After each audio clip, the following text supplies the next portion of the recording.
Data diskrit, definisi. Data diskrit adalah data kuantitatif yang hanya dapat mengambil nilai-nilai tertentu, biasanya bilangan bulat, yang terpisah jelas, dan tidak bisa dibagi menjadi nilai yang lebih kecil secara kontinu. Ciri-ciri, hanya mengambil nilai tertentu misalnya 1, 2, 3, dihitung, bukan diukur secara presisi. Representasi visual umumnya berupa diagram batang atau diagram pai. Contoh, jumlah anak dalam sebuah keluarga, jumlah siswa dalam kelas, jumlah mobil yang lewat di jalan dalam 1 jam. Data kontinu, definisi. Data kontinu adalah data kuantitatif yang dapat mengambil nilai apapun dalam suatu rentang tertentu, termasuk nilai pecahan atau desimal. Data ini dihasilkan dari proses pengukuran dan tidak memiliki batasan. Pertama, penelitian eksperimen. Definisi,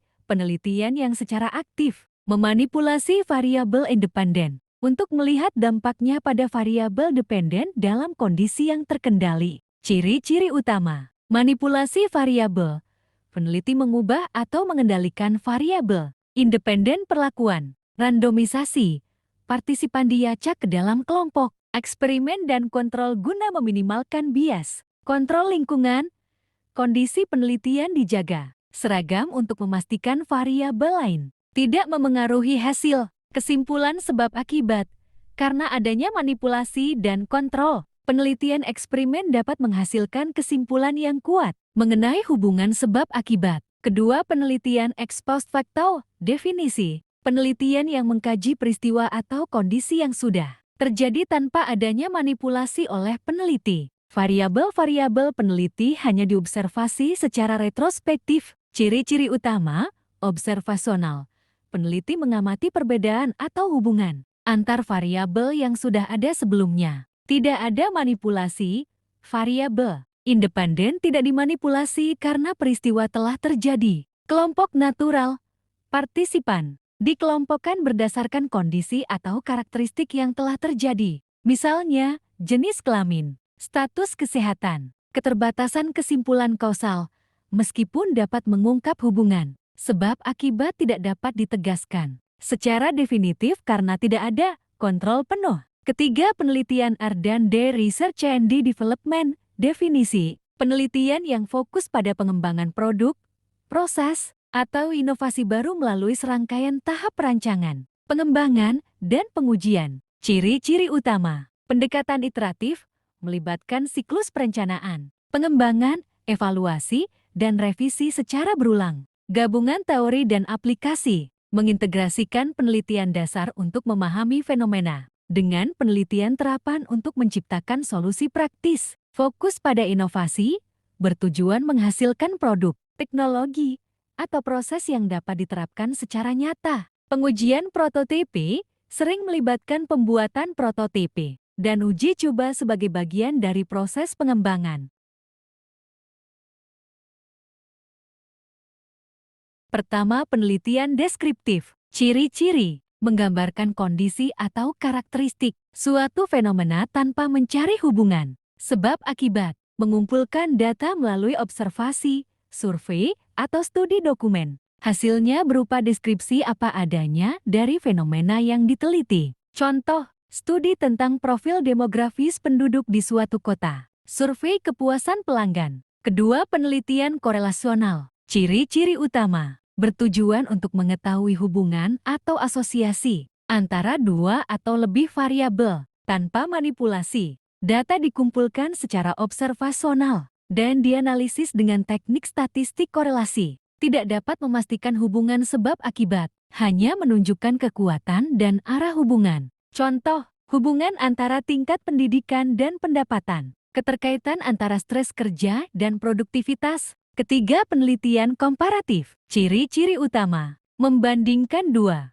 atau lebih kelompok atau kondisi untuk melihat perbedaan yang ada. Sering menggunakan desain penelitian kuantitatif dengan pengumpulan data melalui survei atau data sekunder. Fokus pada perbedaan signifikan antara kelompok yang dibandingkan. Contoh, perbandingan efektivitas dua metode pembelajaran di sekolah. Studi perbedaan tingkat kepuasan antara pelanggan dua perusahaan berbeda. Keempat, penelitian historis. Ciri-ciri utama. Mengkaji peristiwa atau fenomena di masa lalu untuk memahami konteks sejarah dan perkembangannya. Menggunakan data arsip, dokumen, catatan, atau wawancara dengan saksi sejarah. Bertujuan untuk merekonstruksi peristiwa sejarah dan menginterpretasikan maknanya dalam konteks waktu. Contoh, studi tentang perkembangan politik di suatu negara. Analisis arsip mengenai pergerakan sosial di masa lampau. Kelima, penelitian tindakan action research. Ciri-ciri utama. Dilakukan dalam konteks nyata untuk memecahkan masalah, praktis dan langsung memberikan perbaikan. Melibatkan partisipan secara aktif dalam proses penelitian. Bersiklus, perencanaan, tindakan, evaluasi, dan refleksi. Contoh, penelitian di sekolah untuk meningkatkan metode pengajaran. Proyek peningkatan kinerja di perusahaan melalui intervensi langsung. Keenam, penelitian evaluatif. Ciri-ciri utama. Bertujuan untuk menilai efektivitas suatu program, kebijakan, atau intervensi. Menggunakan metode kuantitatif, kualitatif, atau campuran. Hasil penelitian digunakan sebagai dasar untuk pengambilan keputusan atau perbaikan program. Contoh, evaluasi program pelatihan karyawan, penilaian efektivitas kebijakan kesehatan masyarakat. Uji validitas. Validitas mengacu pada sejauh mana instrumen misalnya kuesioner, tes, atau alat ukur lainnya benar-benar mengukur apa yang seharusnya diukur. Validitas penting agar data yang dikumpulkan mencerminkan konsep atau konstruk yang ingin diteliti. Berikut beberapa jenis validitas. Validitas isi content validity. Menilai apakah seluruh aspek atau domain dari konstruk yang diukur telah tercakup secara lengkap dalam instrumen. Misalnya, jika sebuah tes matematika dikembangkan, semua topik yang relevan aljabar, geometri, dan lain-lain harus ada di dalamnya. Validitas konstruk construct validity. Menguji apakah alat ukur benar-benar mengukur konstruk teoretis yang dimaksud. Ini sering diuji dengan melihat hubungan antara skor instrumen dengan variabel lain yang secara teoritis berkaitan. Validitas kriteria criterion validity. Menilai seberapa baik hasil instrumen berkorelasi dengan kriteria eksternal yang telah dianggap sebagai ukuran standar. Misalnya, skor tes yang dibandingkan dengan prestasi akademis sebagai kriteria. Uji reliabilitas. Reliabilitas mengacu pada konsistensi atau kestabilan hasil yang diperoleh dari instrumen penelitian. Instrumen yang reliabel akan menghasilkan data yang konsisten ketika diulang dalam kondisi yang sama. Beberapa metode untuk menguji reliabilitas meliputi test retest reliability, mengukur konsistensi hasil dengan mengaplikasikan instrumen yang sama kepada kelompok yang sama pada dua waktu berbeda. Hasil yang mirip menunjukkan reliabilitas yang tinggi. Internal consistency reliability, mengukur sejauh mana item-item dalam sebuah instrumen saling berkorelasi. Salah satu ukuran yang umum digunakan adalah Cranbach's LV, nilai LV yang mendekati 1, menunjukkan tingkat konsistensi yang tinggi antar item. Iterator reliability, menilai konsistensi penilaian yang diberikan oleh dua atau lebih penilai rate terhadap data atau observasi yang sama. Ini penting terutama dalam penelitian kualitatif di mana interpretasi penilai dapat bervariasi.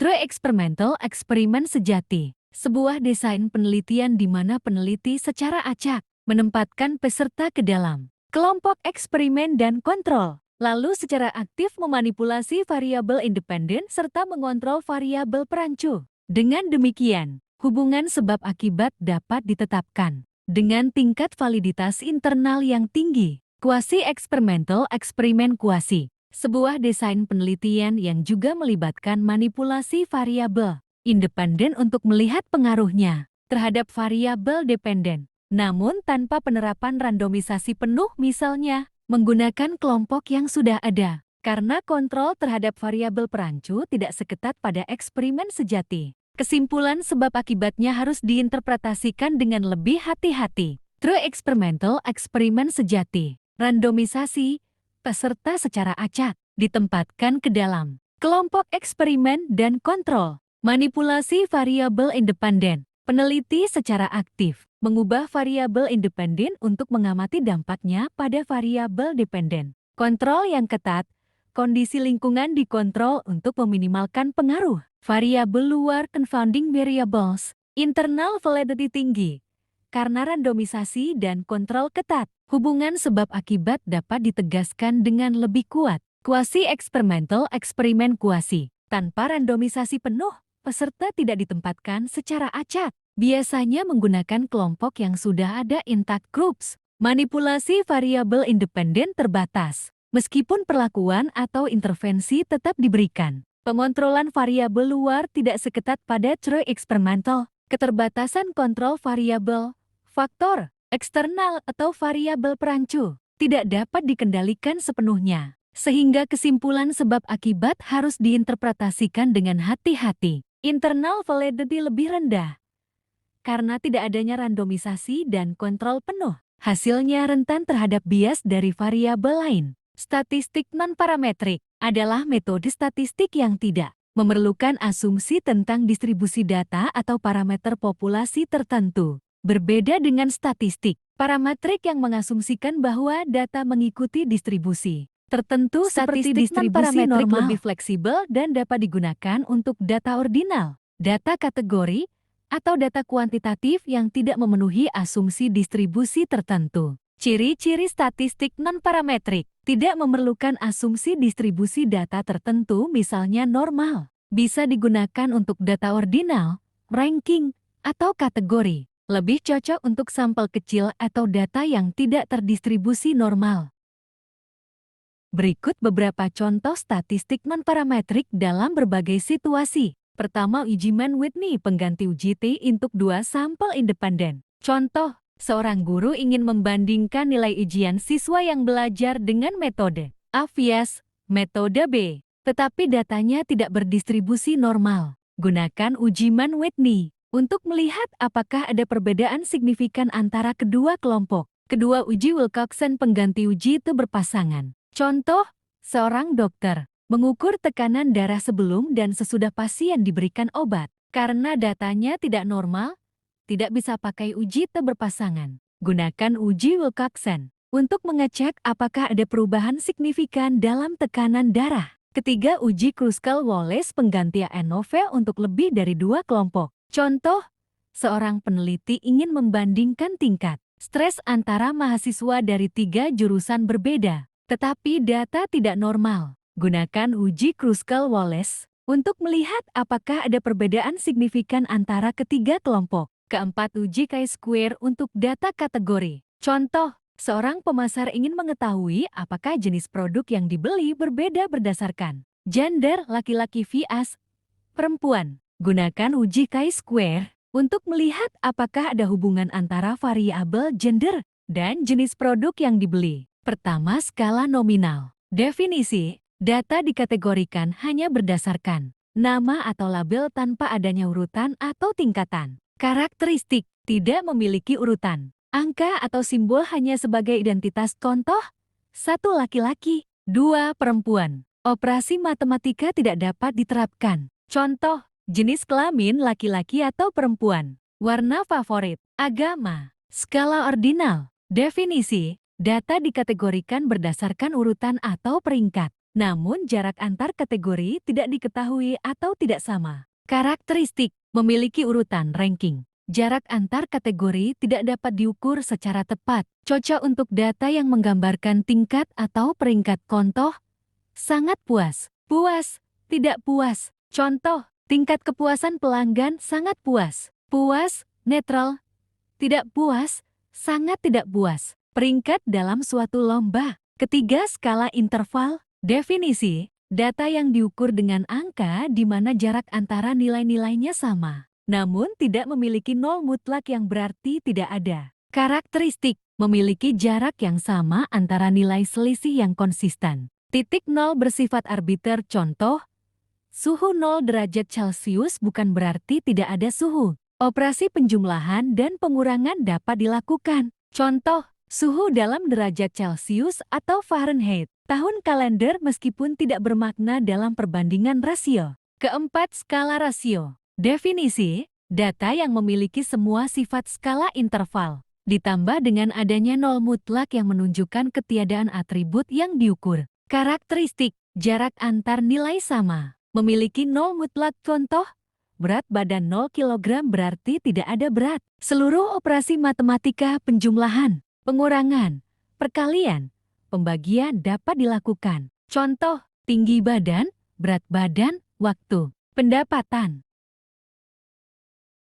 Data primer. Definisi, data primer adalah data yang dikumpulkan secara langsung oleh peneliti dari sumber aslinya. Cara pengumpulan, melalui metode seperti survei, wawancara, observasi lapangan, eksperimen, atau kuesioner. Kelebihan, data lebih relevan dan spesifik sesuai dengan pertanyaan penelitian. Pengumpulan data dapat dikontrol sepenuhnya oleh peneliti. Kekurangan, prosesnya biasanya memakan waktu dan biaya lebih tinggi. Memerlukan perencanaan yang matang agar data yang dikumpulkan valid dan reliabel. Data sekunder. Definisi, data sekunder adalah data yang sudah dikumpulkan dan disajikan oleh pihak lain untuk tujuan yang berbeda dan kemudian digunakan kembali oleh peneliti. Sumber data bisa berupa buku, jurnal, laporan resmi, database pemerintah, arsip, artikel penelitian, atau sumber online lainnya. Kelebihan, lebih mudah diakses dan biasanya lebih murah atau bahkan gratis. Data historis atau data dalam jumlah besar yang sulit dikumpulkan sendiri bisa diperoleh. Kekurangan, mungkin tidak sepenuhnya relevan atau spesifik untuk pertanyaan penelitian yang sedang dijawab. Kualitas dan keandalan data tergantung pada sumber aslinya, sehingga perlu evaluasi kritis.